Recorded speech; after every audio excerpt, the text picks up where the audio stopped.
Isso, agora podem pôr, então, a presença e vamos que vamos. Tá. Pessoal, então hoje, dando sequência na nossa aula, no nosso material, nós vamos estar conversando aí sobre o direito dos tratados, tá? Eu programei 3 encontros para a gente conversar sobre o direito dos tratados. Se acabar antes, tanto melhor. Se não, em 3 encontros a gente arremata rapidamente esse tema, tá? Que é bastante importante. E por conta disso, então, nós vamos aí dedicar o nosso tempo de estudo ao direito dos tratados. Não tem como estudar direito internacional público sem falar de direito dos tratados, tá? Bom, por que que os tratados internacionais têm importância ou ganharam importância no cenário atual? Bom, primeiro porque houve um desenvolvimento cada vez maior das relações internacionais, com uma interdependência entre os estados. Mais do que nunca, no mundo moderno, os estados dependem uns dos outros, naquela sociedade internacional. E, além disso, um crescimento cada vez maior das organizações internacionais. Então, as organizações internacionais, elas crescem em número e também em relevância nesse cenário do direito internacional público. Tá? Claro, o material foi disponibilizado para vocês, tá? Mas aí nós temos o conceito, né? O que é um tratado internacional? O que ele precisa para ser tratado internacional? Bom, ele é um acordo formal. Quer dizer o quê? Existe uma série de formalidades, de solenidades que precisam ser observadas, certo? Então, ele é um acordo formal, concluído por escrito. Lembra que dissemos isso também, a predominância do tratado escrito, só em situações muito pontuais e muito raras que se admite tratado verbal. O grosso dos tratados sempre é escrito. Então, é um acordo formal, concluído por escrito, entre sujeitos de direito internacional. Aí a aula de sexta-feira, os sujeitos de direito internacional são os estados e as organizações internacionais, destinado a produzir efeitos na órbita do direito internacional. Esses efeitos, turma, nós vamos daqui a pouco falar deles, mas eu já posso adiantar.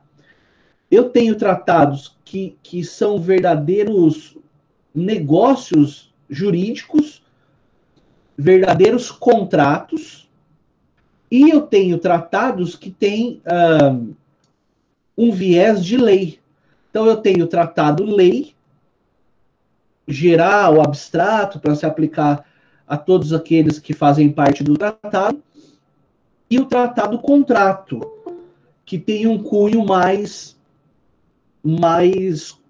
particularizado, por assim dizer. Tá? Esse conceito, pessoal, está na Convenção de Viena, de 1969, nós vamos falar bastante dela hoje, Convenção de Viena de 69, no seu artigo 2º, parágrafo 1º, tá? Então, eu repito, Convenção de Viena, de 1969, artigo 2º, parágrafo 1º. Bom, a importância e o desenvolvimento do direito dos tratados é relacionado com aquele movimento pela codificação, que nós também vimos na primeira aula de Direito Internacional, quando nós falamos lá das tendências evolutivas. Aí tem a tendência da codificação, da utilização de tratados internacionais escritos. Muito bom. Você vai perceber que nem tudo que está no material escrito que eu disponibilizei para vocês, eu vou abordar em sala. Isso não quer dizer que não possa ser abordado em prova. Aqui, então, nós vamos abordar aqueles pontos mais importantes, de mais destaque, tá? Mas eu recomendo sempre a leitura do material na íntegra. Agora, então, o próximo ponto que nós temos para falar é a Convenção de Viena. Convenção de Viena de 1969. Você vai perceber, então, que sempre fala o local e o ano que foi celebrado, né? Pois bem, pessoal, a Convenção de Viena é um dos documentos mais importantes do direito internacional público, porque a Convenção trata do modo como se deve fazer tratados. Portanto, nós temos aí um tratado sobre tratados. Não existe previsão de direito especificamente, direito subjetivo, que possa ser defendido no interior da Convenção de Viena, mas sim uma forma sobre como fazer os tratados. Pessoal, eu lembro que quem está chegando agora, seja primeiro muito bem-vindo, lembra de pôr o presente lá no chat, tá? Para eu poder registrar a presença de vocês. Pois bem, o que mais nós podemos falar a título de introdução da Convenção de Viena? Algumas datas ali que não nos interessam. Com relação ao Brasil, é importante falar. O Brasil ratificou a Convenção de Viena só no ano de 2009, tá? Ela é de 69 e o Brasil só ratificou em 2009, né? 40 anos depois, é isso? Certo? Mas sempre que o Brasil celebrou tratados ao longo da sua história, antes dessa ratificação, ele sempre acabou seguindo as normas da convenção. Porque é uma convenção tão bem feita, tão bem acabada, que ela acaba sendo efetivamente paradigma para toda a elaboração de tratado desde a sua criação. Tá? E daí eu já vou inclusive adiantar uma informação, né? Que é importantíssima. Sempre que eu cobro na prova, o pessoal acaba errando. Mas você não vai errar porque você vai prestar atenção e vai entender. Embora a Convenção de Viena, de 1969, seja de extrema importância para o direito internacional público, ela não possui hierarquia superior. Falamos isso na última aula. Não existe hierarquia entre os tratados. Nesse caso, não é diferente. Não há hierarquia. Repito, então, a Convenção de Viena não é hierarquicamente superior, tá? Você pode, para ajudar a entender como que a convenção funciona, você pode, eventualmente, fazer uma comparação com a nossa lei de introdução às normas do direito brasileiro, que, na verdade, não trata efetivamente de direito, não tem direito subjetivo ali, mas é uma norma sobre como fazer normas. E aqui o raciocínio é idêntico, tá? Nesse aspecto, pessoal, a convenção regula questões pré-negociais. Então, para ficar bem claro, quando vai se realizar um tratado internacional, seja ele de grande envergadura ou de envergadura mais modesta, geralmente nós temos uma pré-negociação, né? Aquele início de negociação. Depois nós vamos ver também detalhadamente na aula de sexta. Mas então a convenção regula nas questões pré-negociais quem tem capacidade para concluir tratados. Bom, isso é fácil. No último encontro nós já conversamos. Quem tem capacidade para celebrar tratados são os estados soberanos de organizações internacionais. Só que, para além disso, nós temos que entender que quem dentro do Estado pode fazer isso? Né? É o presidente da República?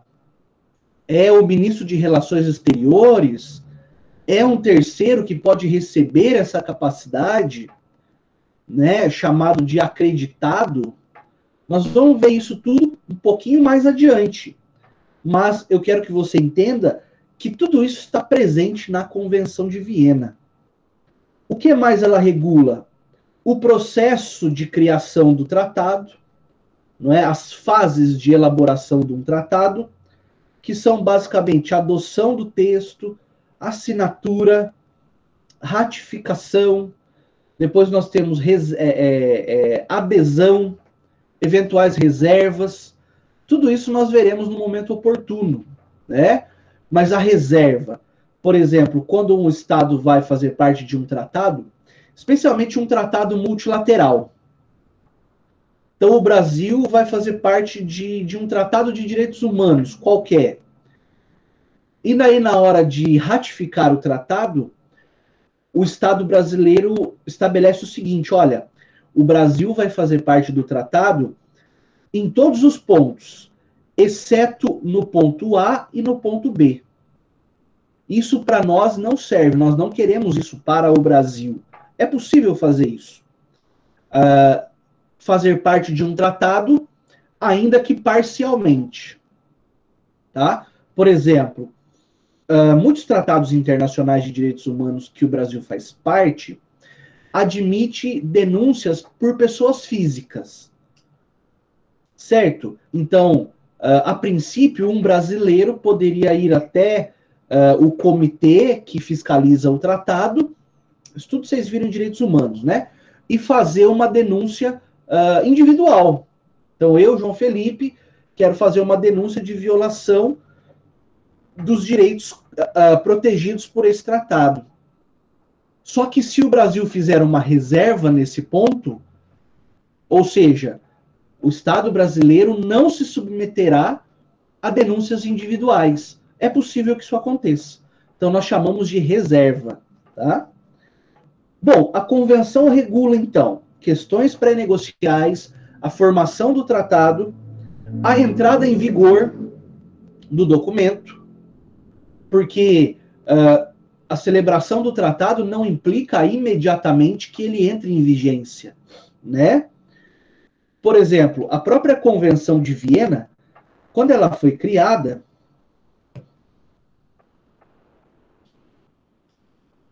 desculpa, deu um avisinho aqui, mas não é nada. A Convenção de Viena, quando ela foi elaborada, no seu próprio texto, ela exigia a ratificação de 35 estados, certo? Então, 35 estados precisam ratificar esse texto para só então ele surtir efeitos. Isso aconteceu na década de 80 com a Convenção de Viena, tá?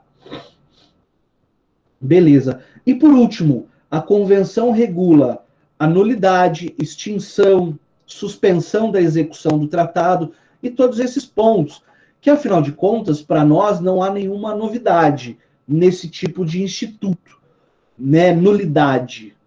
Nós já conhecemos um conceito básico de nulidade, extinção do contrato, aqui, que a gente aprende lá no direito das obrigações.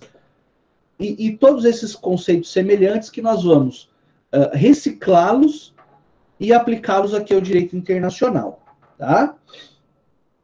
Portanto, nós podemos dizer que a convenção ela participa de forma bastante importante da vida do direito internacional público, né? Porque é a partir dela que se segue uma receita para a elaboração dos tratados. E algo interessante que se criou ao longo do tempo de vida da Convenção de Viena, de 69, é reconhecer que essa convenção, embora ela não tenha hierarquia superior, ela tem autoridade jurídica. O que quer dizer isso? Quer dizer que mesmo os estados que não são signatários da convenção, né, não são todos os estados do mundo que fazem parte da Convenção de Viena. Lembra? São estados soberanos que só podem fazer parte ou ser obrigados a alguma coisa se assim quiserem. Mas mesmo aqueles estados que não fazem parte da convenção formalmente, com a sua ratificação, eles tendem a seguir as fórmulas previstas na Convenção de Viena. Daí dizer que esse tratado, essa convenção, tem autoridade jurídica. Mas, repito, sem medo de ser cansativo, que não tem hierarquia superior. São coisas diferentes. Tá? Tanto é assim que no próprio texto da Convenção de Viena, você baixar lá, dar uma lida, aquele domingão à tarde, né? Dá uma lida na Convenção de Viena, você vai perceber que em vários artigos a Convenção traz a seguinte fórmula: a menos que o tratado disponha de outra forma, ou não dispondo do tratado de forma diversa. Por quê? Porque primeiro dá-se preferência para as regras que estão sendo criadas naquele tratado. E, se não houver conflito, aplica-se de forma subsidiária a Convenção de Viena. Tá certo? Então, ela tem uma aplicação subsidiária ou supletiva para fechar lacunas que tenham acontecido no tratado. Né? Então, beleza. A Convenção de Viena é importante, tem autoridade jurídica, não tem hierarquia e, além de tudo, tem uma aplicação supletiva. Maravilha. Tranquilo até aqui, turma? Alguma dúvida para que a gente possa seguir adiante? Enquanto isso, eu vou dar um golinho aqui no chá. Tudo ok? Então, vamos embora. Essa matéria, na verdade, ela é fácil, né? Ela desenvolve de uma maneira bem linear. Né? Isso é importante, ajuda no nosso raciocínio. Agora, então, eu vou falar do próximo ponto, que é o fenômeno convencional. Formação de consenso entre os sujeitos internacionais. Bom, é óbvio que se nós estamos estudando direito dos tratados e nós já aprendemos a premissa importante de que os tratados só existem por conta do consenso dos estados, por conta da vontade dos estados, nós aqui daremos uma pequena olhadinha, não é, na formação desse consenso. Então, o tratado internacional, ele tem, por essência, o consentimento dos estados. Seja o consentimento na hora de criar um tratado, do zero, criar um tratado novo, seja consentimento no momento de aderir a um tratado que já existe. Também é possível. Nós não falamos de contrato de adesão aqui dentro? Quando uma parte adere a um contrato do qual ela não participou da criação? No tratado internacional, a lógica é semelhante. As partes podem ser partes originárias, ou seja, fizeram parte da criação do tratado, como, por exemplo, o Brasil com relação à Organização Internacional do Trabalho. O Brasil é membro fundador, mas também pode acontecer de o Estado ser aderente. Ele chega depois que está pronto o tratado, ele chega. Tá? Só com a ressalva de que mesmo na adesão é possível fazer reservas. Então, o Brasil vai aderir a determinado tratado, mas com essa parte aqui nós não queremos aderir. Sem problema algum. Maravilha. Bom, o conteúdo de um tratado, ele pode versar sobre uma infinidade de assuntos, sobre uma infinidade de matérias. Claro, com aquelas ressalvas lógicas de que o tratado não pode ser ilícito, não pode ter por objeto, né, algo ilícito, não pode afrontar os princípios de direito internacional público, mas fora esses casos, é possível celebrar tratados de uma variedade, de uma gama enorme de assuntos. Tá? Pode dizer respeito tanto à energia nuclear quanto à aplicação do direito, né? Desde organismos geneticamente modificados, nós vemos lá na área da agronomia, até um tratado de fronteira. Quer dizer, não há limites a não ser esses da licitude, dos bons costumes e dos princípios do direito. Certo?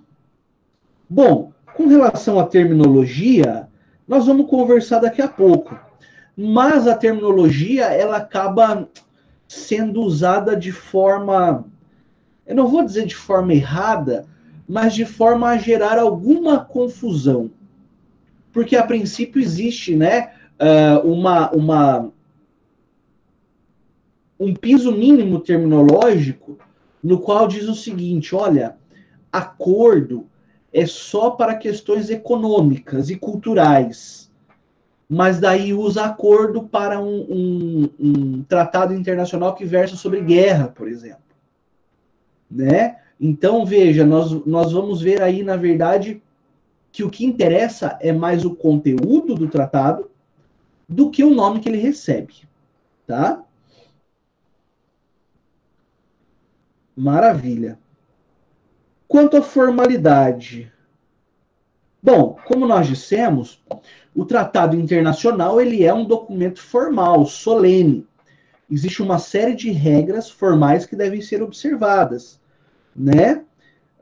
Nesse aspecto, nós vamos depois aprofundar, mas nós temos, assim, uma formalidade indispensável a todo tratado internacional é que ele seja escrito. Né? Essa é a principal formalidade, é o que distingue o tratado dos costumes internacionais, por exemplo. Né? Eu não tenho costume escrito, mas eu preciso ter tratado sempre escrito. Tanto que desde 1920 já se dizia nesse sentido, que é condição essencial dos tratados a forma escrita. Então, é condição essencial. Um tratado não escrito é nulo, tá? Porque faltou aí uma formalidade essencial. Uma outra formalidade que é preciso analisar, e aqui eu peço minhas desculpas e faço a ratificação, tá? Porque lá no material você vai achar atores internacionais. Tá errado. É sujeitos internacionais, tá? Sujeitos internacionais. Então eu tenho lá uma formalidade básica, que é a formalidade escrita. Depois tenho um processo de criação do tratado que veremos no próximo encontro, onde nós veremos fase por fase, desde a negociação até a ratificação e cada um dos efeitos e formalidades que essas fases precisam observar. Então, a formalidade básica ser escrito. No que diz respeito agora à legitimidade e capacidade, nós temos os sujeitos internacionais. Só os sujeitos internacionais, leia-se, estados soberanos e organizações internacionais, podem celebrar tratados internacionais, tá certo? Próximo ponto sobre tratados, nessa parte introdutória, nós estamos falando aí dos efeitos jurídicos agora dos tratados internacionais. Bom, o tratado internacional ele pode receber duas qualidades, como falei agora há pouco, vamos retomar. Ele pode ser um tratado normativo, que cria obrigações para os estados. Claro que os estados aceitam essas obrigações. Quando ele é chamado, então, de tratado-lei, tratado normativo ou tratado-lei. Algumas declarações de direitos, por exemplo, podem ser enquadrados nessa categoria. Ou então, quando o tratado tem conteúdo de verdadeiro contrato, de verdadeiro negócio jurídico entre Estados soberanos e organizações internacionais. Então eu tenho daí, nesse caso, o tratado-contrato, que, como qualquer contrato, cria direitos e obrigações para os envolvidos. Certo? Então, recapitulando, eu tenho o tratado-lei, que tem conteúdo normativo, geral e abstrato, e impõe deveres.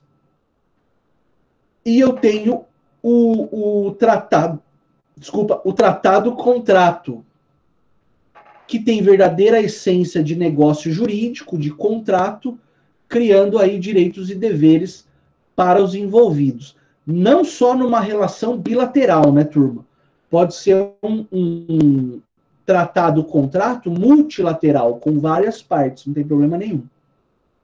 Certo? Maravilha. Eu coloquei uma observação aí, mais de cunho cultural, de cultura jurídica.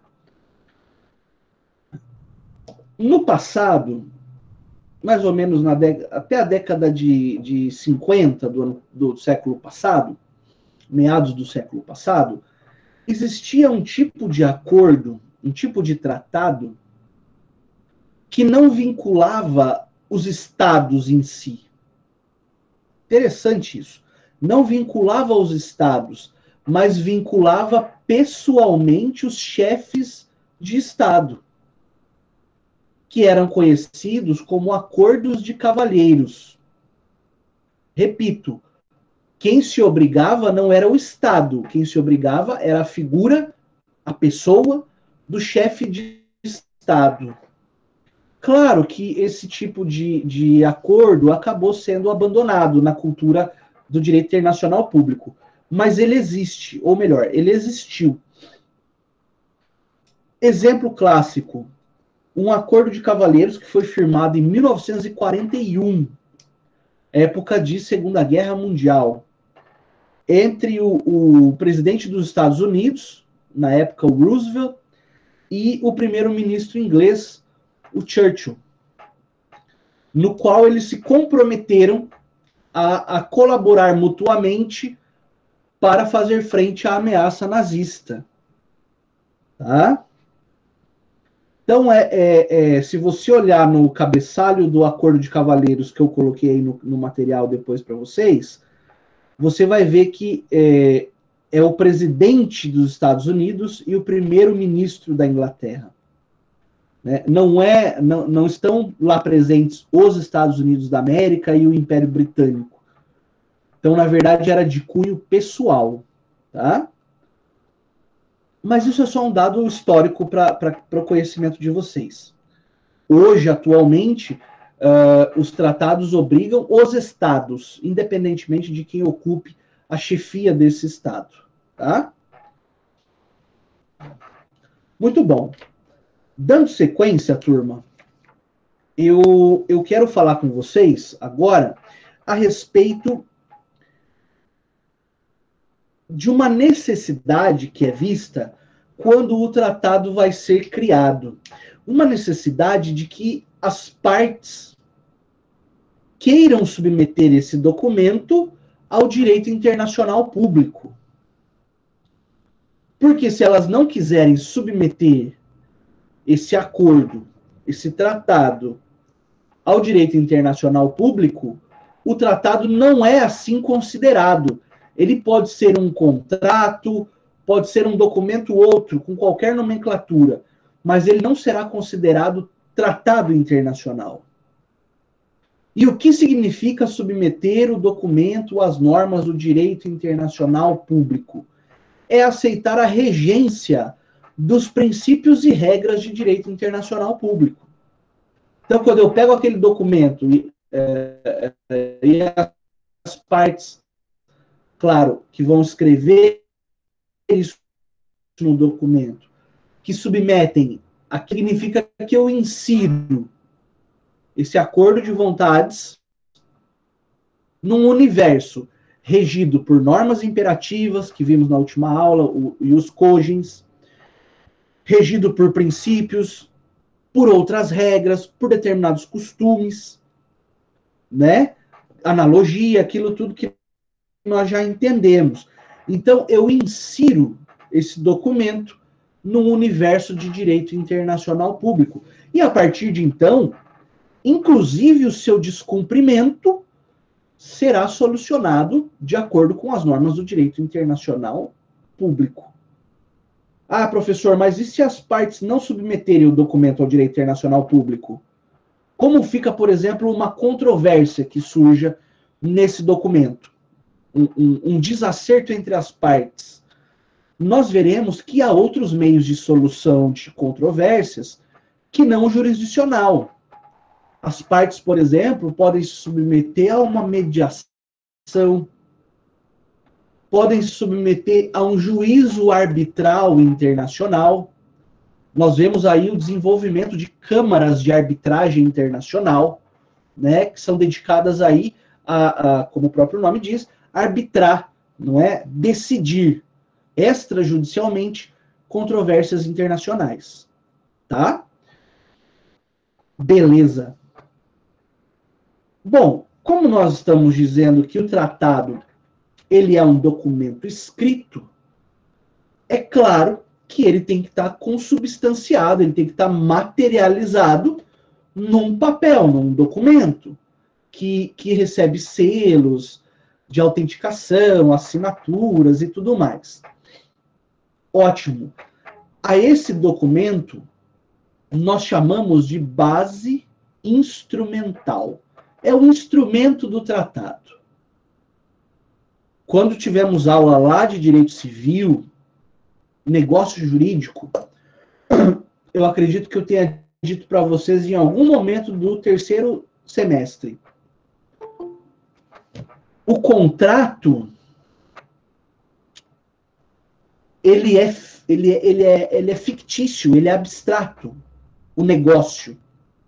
Agora, o instrumento do contrato é a folha de papel que as partes inserem as cláusulas, assinam e arquivam. Né? Aqui é a mesma coisa. A ideia de tratado ela é abstrata, mas ela encontra materialização num documento, num papel. E assim sendo, pode acontecer que o tratado ele seja composto de um único documento. Tudo que diz respeito àquele tratado está encerrado num documento só. Aí é muito simples o raciocínio, né?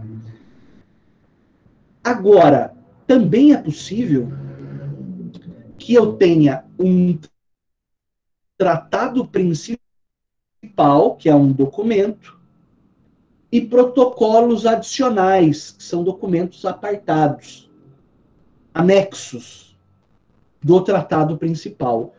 Geralmente nos protocolos, turma, nós temos aí cláusulas de explicação de termos e conceitos que estão no tratado principal, né?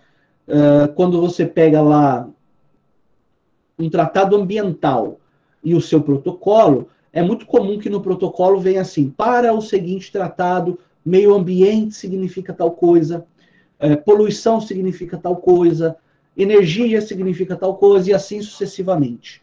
Ele tem um caráter, então, os protocolos, eles têm um caráter explicativo e complementar ao texto principal. Até aí tudo ok? Então vamos lá. Eu posso ter um tratado num texto principal único, isolado, posso ter o texto principal e protocolos. Quando o texto principal e o protocolo são feitos concomitantemente, fica muito simples de enxergar, eles nasceram no mesmo tempo. Agora, também é possível que o texto principal seja de uma data e os protocolos sejam elaborados posteriormente. Por que é possível isso? Porque os protocolos ajudam, por exemplo, a atualizar o texto principal, a dar mais aplicabilidade a esse texto principal. E daí vem a pergunta, não é? Existe problema se o tratado foi elaborada em 1975 e o protocolo é de 2005, não existe problema algum. Eles conversam, eles interagem, tá? Então, a isso nós chamamos de base instrumental, que pode ser composta só por um documento principal ou por um documento principal e acessórios, por assim dizer. Protocolos, anexos e tudo mais. Tá? Tudo em ordem, turma? Nossa, rende demais, né, nessa sistemática. Mas vamos que vamos, são 8 horas ainda, nós temos aí um bom tempo para conversar. Tá? Falemos agora, então, da terminologia. Eu prometi, né, que nós abordaríamos terminologia logo em seguida. E daí, terminando a terminologia, né, nós já entramos aí na classificação dos tratados, tá? E daí nós encerramos o encontro com esses assuntos. Bom, tratando de terminologia, nós temos que entender, ou vou repetir, para que nós entendamos de uma vez por todas, que o que interessa é analisar o conteúdo do tratado, já que o nome dado a ele nem sempre corresponde à boa prática do direito internacional público, à boa técnica internacionalista. Tá? Então, nós veremos aí algumas terminologias, as mais importantes, para que no futuro, quando nós nos deparemos, vamos a nos deparar com um tratado internacional, da leitura do seu conteúdo, eu posso extrair efetivamente do que se trata. Bom, a primeira terminologia é tratado. Essa é a terminologia genérica, né? Ela é usada para quase tudo, tá? Mas a Convenção de Viena estabelece que a terminologia tratado é para acordos internacionais, bilaterais ou multilaterais, pouco importa, mas que tenham relevo ou relevância política. Tá? Então, tratado deveria ser usado só para aqueles documentos internacionais de notável relevância política. Certo. Nós vemos que não é assim, né? O próprio professor usa tratado como uma fórmula genérica.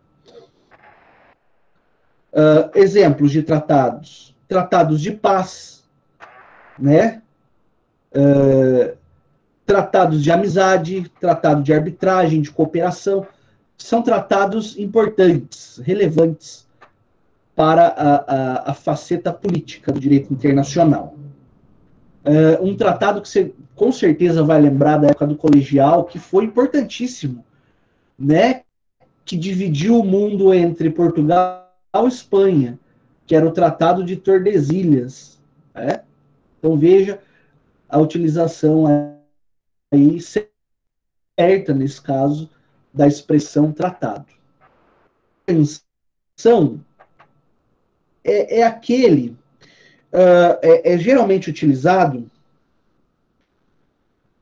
para tratar de assuntos que não necessariamente gerem divergência, né? É mais para consolidar uma ideia genérica ou sobre um assunto, uma ideia que já existe, um consenso que já existe, né? Por exemplo, quando eu falo de relações diplomáticas, relações consulares, quer dizer, é consenso que é preciso haver relações entre entre os diplomatas e os cônsules, não é? A Convenção de Genebra sobre Direito Humanitário, isso aqui vocês viram lá na aula de Direito Internacional dos Direitos Humanos, mas eu refresco a memória. Para que é importante? Por que é importante a Convenção de Genebra de Direito Humanitário? Ela é de 1951. Porque mesmo em situações de conflito armado, mesmo em situação de guerra, é preciso que haja alguma humanidade. Parece paradoxal, mas é basicamente, essa é uma das ideias desse documento, dessa convenção. Portanto, quando há conflito armado, não é permitido ou não se deve atacar hospitais, escolas, locais de grande concentração de civis. Quando o soldado é feito prisioneiro, existe um protocolo de tratamento desse prisioneiro de guerra, para que ele seja tratado de forma mais humanitária possível, tá? Então, me parece que é um consenso internacional que essas regras devem ser criadas, tanto que elas foram convencionadas em 1951. Também inspirado nos horrores que os exércitos promoveram durante a Segunda Guerra Mundial. E aqui, claro, não foi só o exército nazista que praticou esse tipo de crime de guerra, né? Maravilha. Um outro tipo de convenção, convenção sobre o mar territorial. Para vocês se lembrarem que o mar territorial ele tem a medida de 200 milhas náuticas, né? Também chegou-se a esse valor por uma convenção. Terceira nomenclatura, o pacto. O pacto geralmente são assuntos de caráter político, tá? Mas nós vemos, e daí não vou dizer que é um erro, né? Quem sou eu para dizer que quem fez errado? Mas nós vemos a utilização do pacto para uma outra finalidade. A terminologia pacto para uma finalidade que não acordos políticos. Quando nós falamos dos dois pactos de 1966, o Pacto dos Direitos Civis e Políticos e o Pacto dos Direitos Econômicos, Sociais e Culturais. Usou-se a terminologia pacto. O mais adequado, seguindo essa linha de raciocínio, seria usar ou declaração ou convenção. Não é verdade? Maravilha. Vamos adiante. Declaração. Bom, a nomenclatura, terminologia, declaração, é para aqueles documentos que criam princípios jurídicos internacionais. Declarações de direitos. Nós vemos ali uma série de princípios que são voltados para a dignidade humana. Tá? A quinta nomenclatura, estatuto. Pessoal, o nome estatuto é dado para aqueles documentos que criam organizações internacionais ou tribunais internacionais. Então, por isso que eu falo do Estatuto de Roma, que criou o Tribunal Penal Internacional. Por isso que eu falo o Estatuto da Corte Internacional de Justiça. Tá? O Estatuto da OEA, por exemplo, da Organização dos Estados Americanos. Nesse aspecto, eles usam carta, como na ONU também, carta da ONU. Em tese está errado, teria que ser estatuto. Acordo. O acordo é geralmente utilizado para documentos de cunho econômico, financeiro, comercial e cultural. Então, se eu tenho lá um documento que trata de tarifas alfandegárias entre dois países, na verdade eu estou diante de um acordo. Embora, eventualmente, ele se chame tratado, convenção, enfim. E por último, mas não menos importante, nós temos a concordata. Bom, a palavra concordata é bastante comum para nós no direito empresarial. Né? Até o advento da lei de falências, nós tínhamos aí a figura da concordata, agora não existe mais. Para o direito internacional público, concordata é um tipo de documento específico que envolve a sede da Igreja Católica, também conhecida como Santa Sé. Então, nesse aspecto, é possível que a Santa Sé localizada no Vaticano, edite documentos internacionais aplicáveis à Igreja Católica em seus diversos lugares no mundo. Então, nós podemos entender, então, nesse aspecto, claro que não são tratados econômicos, nada disso. Eles têm a ver com a atualização da liturgia religiosa, não é, dos ritos católicos e tudo mais. E nesse aspecto você percebe que, nesse caso específico, a Santa Sé atua como sujeito internacional. É um sujeito internacional por equiparação. Juridicamente falando, nós equiparamos a Santa Sé a um Estado soberano, só nos casos de concordata. Tá claro isso? Certo, turma? Me ajudem.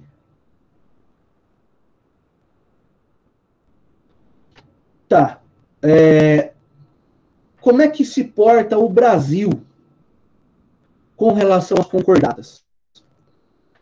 O Brasil não tem por hábito diplomático assinar concordatas com a Santa Sé. Tá? Qual que é o motivo disso? Eu sinceramente não saberia dizer, até porque o Brasil é um dos países com maior população católica no mundo. Mas por tradição diplomática, o Brasil não assina esse tipo de documento. Talvez se nós levarmos em conta a laicidade do Estado. Né? Estado laico não tem muita razão de ser, não teria muita lógica jurídica de assinar tratados internacionais com uma entidade religiosa. Legal? É fácil a matéria, né? Bem gostosa de estudar. Pessoal, dando sequência, eu vou entrar aqui na classificação dos tratados, que é coisa rápida, tá? Para nós, então, podermos encerrar o nosso encontro de hoje. E vai sobrar ainda uns minutinhos aí para que vocês possam descansar e preparar para a próxima aula. Bom, agora quero falar com vocês de um ponto chamado classificação dos tratados. Bom, aí, turma, classificar é aquela mesma história de sempre.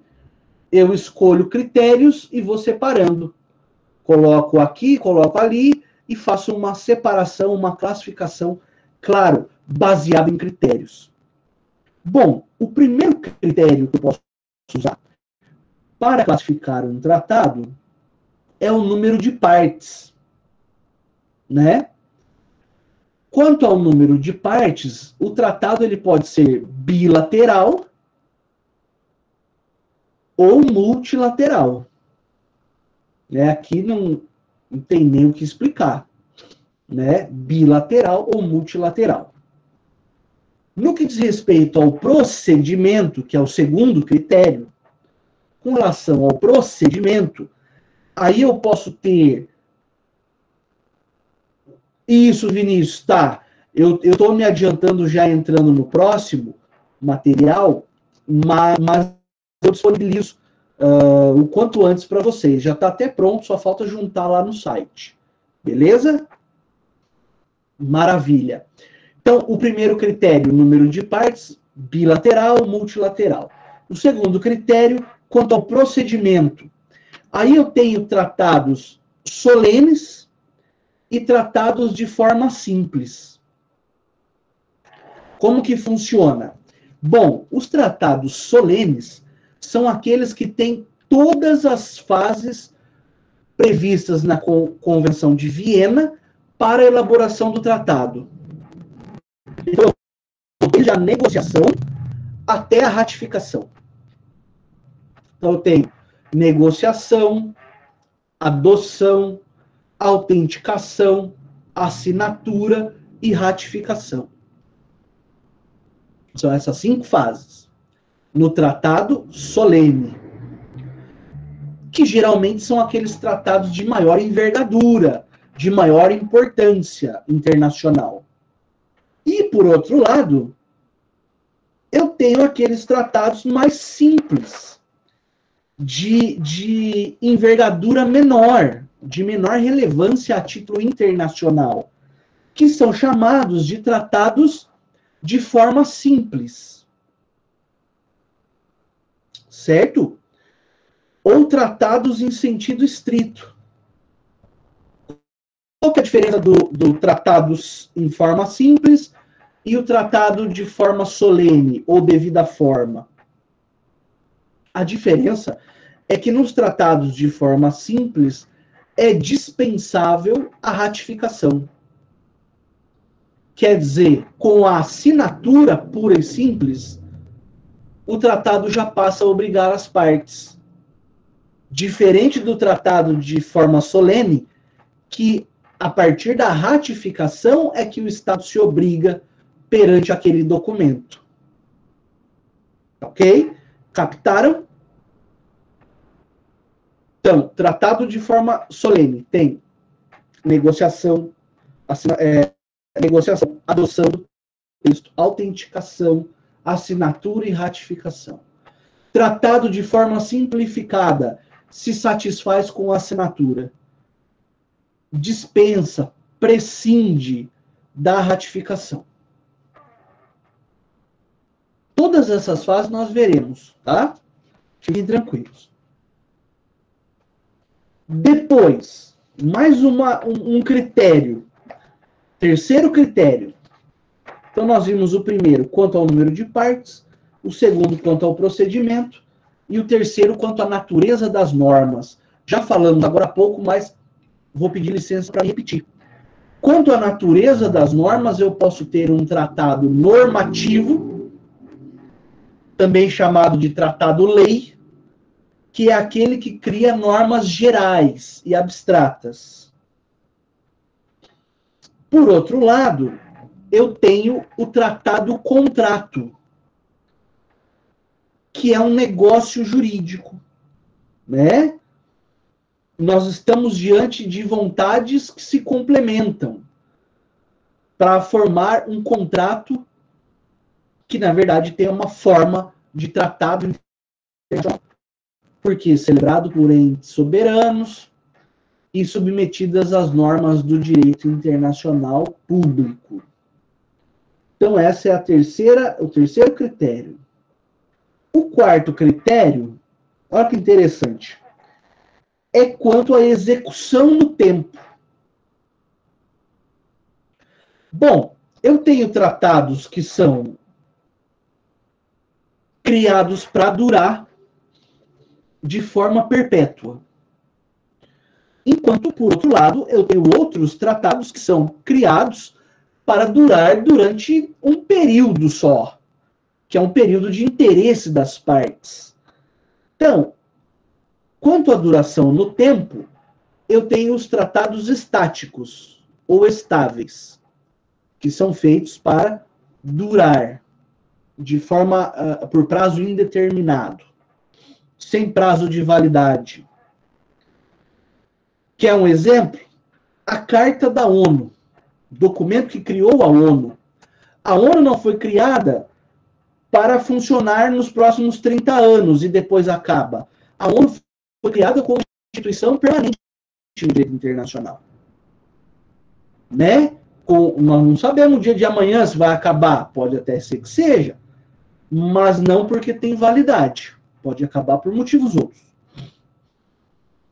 E um outro exemplo de tratado estável são os tratados de fronteira, que criam os limites entre os estados. Né?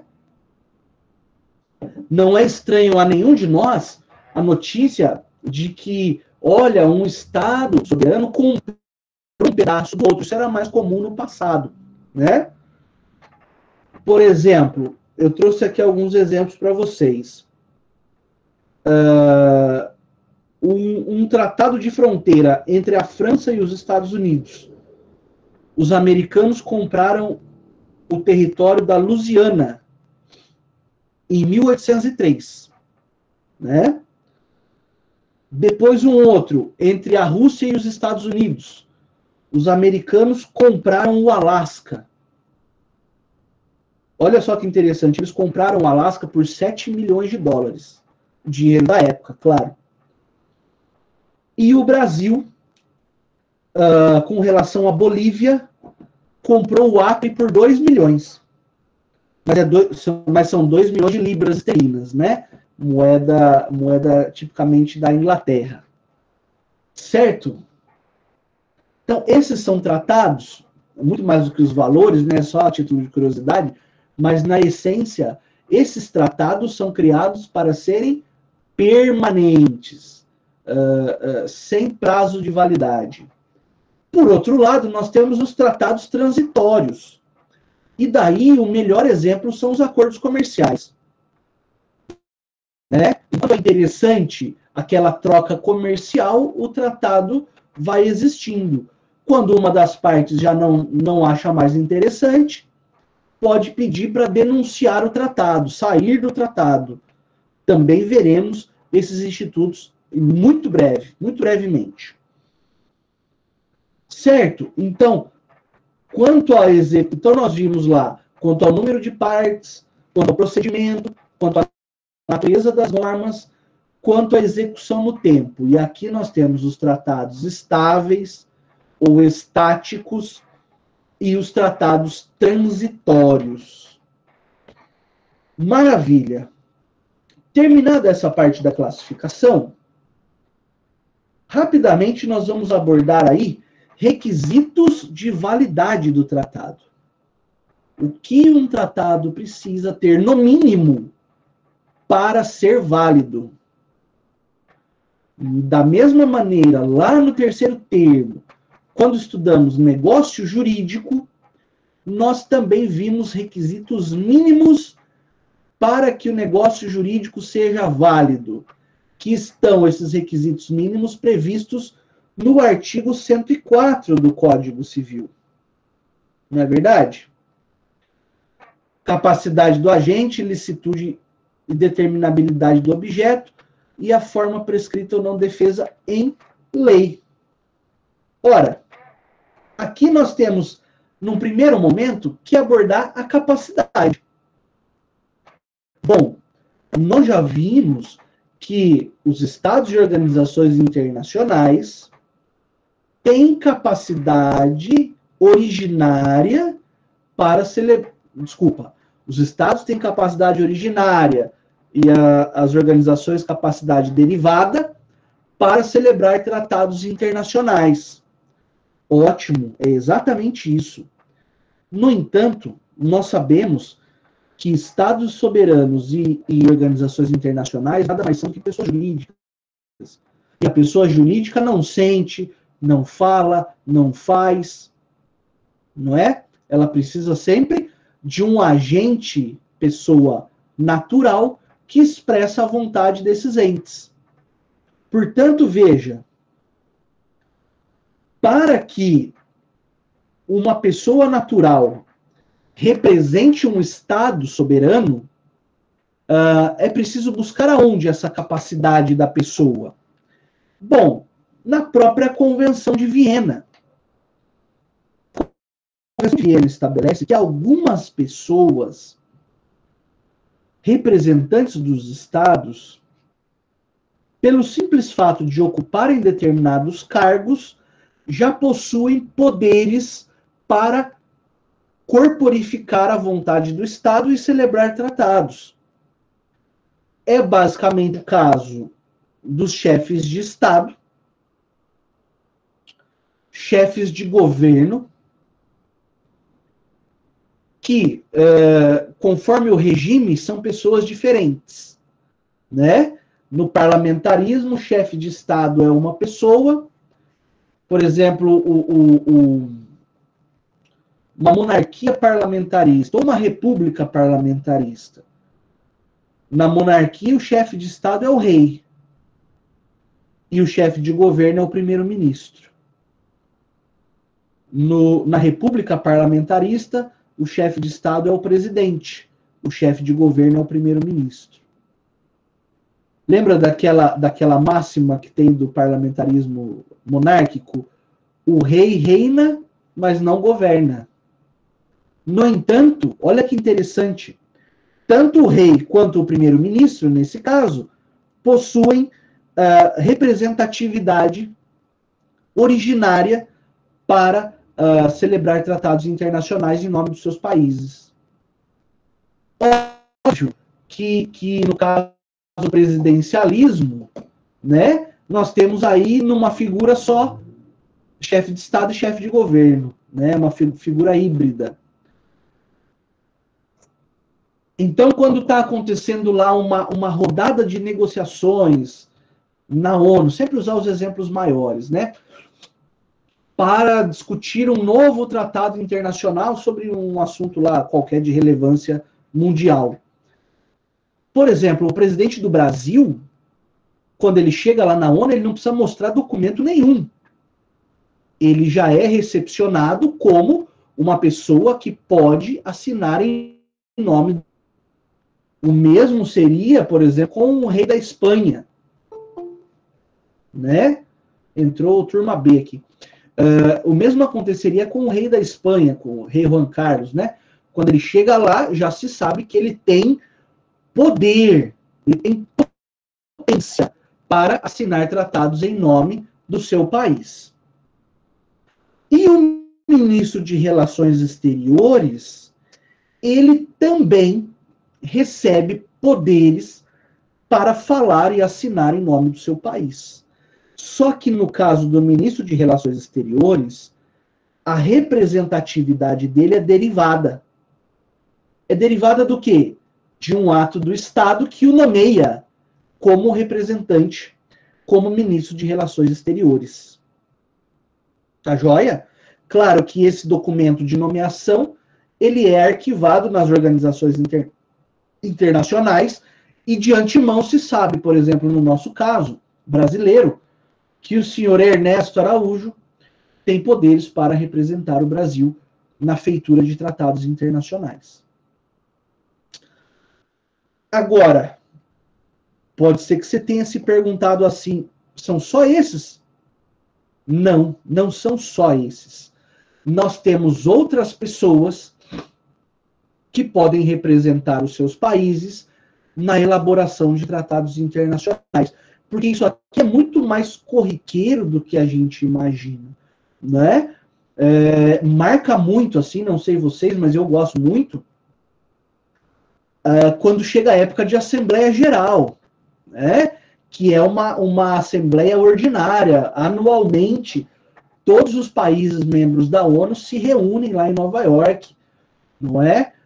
E, historicamente, o Brasil que abre, né, os trabalhos com o primeiro discurso da Assembleia Geral. Isso vem desde do senhor Oswaldo Aranha, né, o pai do Celso Antônio Bandeira de Mello, o Oswaldo Aranha Bandeira de Mello, que era uma pessoa de grande valor na diplomacia brasileira. Tá? Então, lá na época da criação da ONU, criou-se um impasse no sentido assim, pelo menos isso é o que a doutrina mais popular comenta, né? Qual país vai ter a honra ou vai ter a coragem de abrir a Assembleia Geral? E como o Brasil havia desempenhado um papel valoroso na guerra e diplomaticamente também estava muito envolvido com a criação do Estado de Israel e tudo mais, o Brasil candidatou-se e foi aceito a ser o país que abre, né, a Assembleia Geral da ONU. Em seguida fala os Estados Unidos, que são o país que paga a maior parte da conta da ONU, né? Mas o que eu dizia antes esses tratados são corriqueiros, nem sempre celebrados pelos presidentes, talvez eles só fariam isso, né, se fosse desse jeito. Então é possível que se nomeie delegações de pessoas especializadas em determinados assuntos, que são objeto dos tratados, né? Por exemplo, um tratado sobre energia nuclear, é de bom tom que leve pessoas do governo que tenham conhecimento sobre o tema. E para essas pessoas é entregue aquilo que é chamado de carta de plenos poderes. que é efetivamente como se fosse uma procuração outorgada pelo país para aquelas pessoas, para que elas possam, então, no interesse do seu país, representá-lo na elaboração de um tratado. É chamado de, repito, Carta de Plenos Poderes. E quem tem essa carta é chamado de plenipotenciário. Plenipotenciário. É aquele que tem plenos poderes. No mais, dentro desse requisito de validade, além da capacidade, é claro, Vinícius, na verdade, o diplomata ele cuida de temas de interesse do seu país em solo estrangeiro, né? Então ficou essa briga, por assim dizer, toda essa polêmica com relação a quem seria o diplomata brasileiro nos Estados Unidos, que é o cargo mais alto da diplomacia. É o posto mais importante, ser diplomata, embaixador, enfim, nos Estados Unidos. Veja, o sujeito que atua como diplomata, como embaixador, como cônsul, o cônsul tem mais funções burocráticas, né? Em outro país, na verdade, ele está lá, por exemplo, diplomata nos Estados Unidos, mas ele está lá para representar e proteger os interesses brasileiros lá, né? Então é nesse aspecto que trabalha a diplomacia brasileira. Eventualmente, cuidar de pessoas brasileiras que estejam em situação de risco e assim por diante. Então, se ele pode celebrar tratados, não é comum, tá? É mais comum que sejam celebrados por essas pessoas que mencionamos, mas nada impede que, conforme a natureza do tratado, o próprio diplomata possa suprir a presença do Estado brasileiro, tá? Não sei se eu te respondi. Show. Então, vamos lá. Para além da capacidade que conversamos, óbvio que o objeto precisa ser um objeto lícito, possível, determinado, determinável, né, como nós já conhecemos, e as formalidades que veremos no encontro seguinte, quando estudaremos aí a produção do texto do Tratado Internacional. Então, a título de síntese, os requisitos de validade continuam sendo aqueles requisitos clássicos que nós já conhecemos.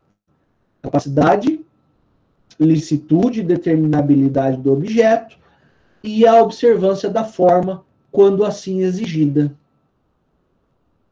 Pessoal, existe alguma dúvida que eu possa ajudá-los nesse momento?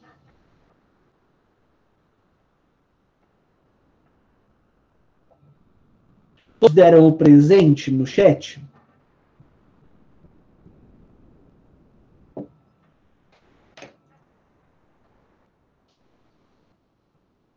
É? Tá bom. Então, beleza, Micaela. Mas, ó, estou aqui à disposição. Se durante a sua leitura de fixação da matéria aí, ou for assistir de novo a aula, surgir dúvidas, vocês fiquem à vontade, tá? Atendo vocês lá no WhatsApp, no e-mail, aqui mesmo na sala. Estou sempre à disposição. Bom, com isso, então, nós atingimos o nosso objetivo de hoje, tá? Eu vou interromper a gravação aqui.